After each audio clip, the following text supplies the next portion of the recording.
Warangal government polytechnic కళాశాల విద్యార్థులు రోడ్డుకెక్కారు.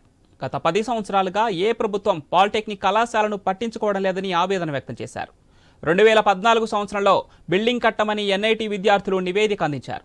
2014 నుండి గత ప్రభుత్వం 10 సంవత్సరాలు పాలిటెక్నిక్ కళాశాలను పట్టించుకోలేదని, కనీసం మరమ్మతులు కూడా చేయించలేదని అన్నారు. కాంగ్రెస్ ప్రభుత్వం ఏర్పడి 7 నెలలు గడుస్తున్నా ఇప్పటి వరకు విద్యార్థులకు చేసిందేమీ లేదన్నారు. ఇప్పటికైనా నిధులు మంజూరు చేసి వెంటనే కొత్త బిల్డింగ్ నిర్మించాలని వారు డిమాండ్ చేశారు. ఆ బిల్డింగ్లో అన్ని క్లాస్ రూముల్లో పెచ్చులు ఎప్పుడు ఊడతాయో భయంగా చదవాల్సిన దుస్థితి ఏర్పడిందన్నారు. వర్షం పడితే క్లాస్ రూమ్లో మోకాళ్ల లోతు నీరు వస్తుందని, ఆ నీటిలోనే నిల్చొని క్లాసులు వింటున్న దుస్థితి ఉందని తెలిపారు. ఇప్పటికైనా విద్యార్థుల గోడు అర్థం చేసుకుని ప్రభుత్వం నిధులు కేటాయించి కొత్త భవనాన్ని నిర్మించాలన్నారు.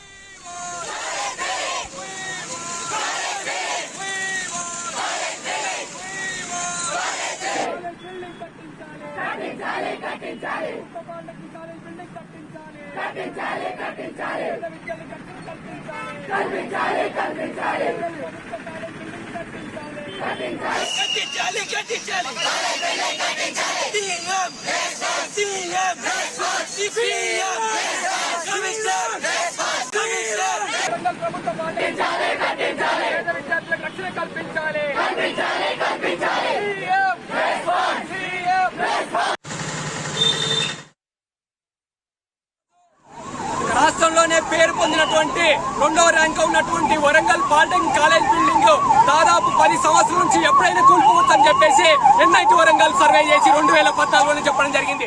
ఆ రోజు ఉన్నటువంటి తెలంగాణ రాష్ట్ర ప్రభుత్వము గడిచిన 10 ఏళ్ల కాలంలో ఏమాత్రం కూడా మరమ్మతులు చేయకుండా పేద విద్యార్థుల ప్రాణాలతోటే రక్షణ లేకుండా చెలగాటమాడుతుంది. మరో పక్క విద్యార్థుల కోసము విద్యార్థుల ప్రభుత్వం అని చెప్పినటువంటి కాంగ్రెస్ ప్రభుత్వము వచ్చి దాదాపు 5-6 నెలలు గడుస్తున్నప్పటికీ కూడా 2024కే కాలేజ్ బిల్డింగ్ కూలిపోతుందని చెప్పడం జరిగింది.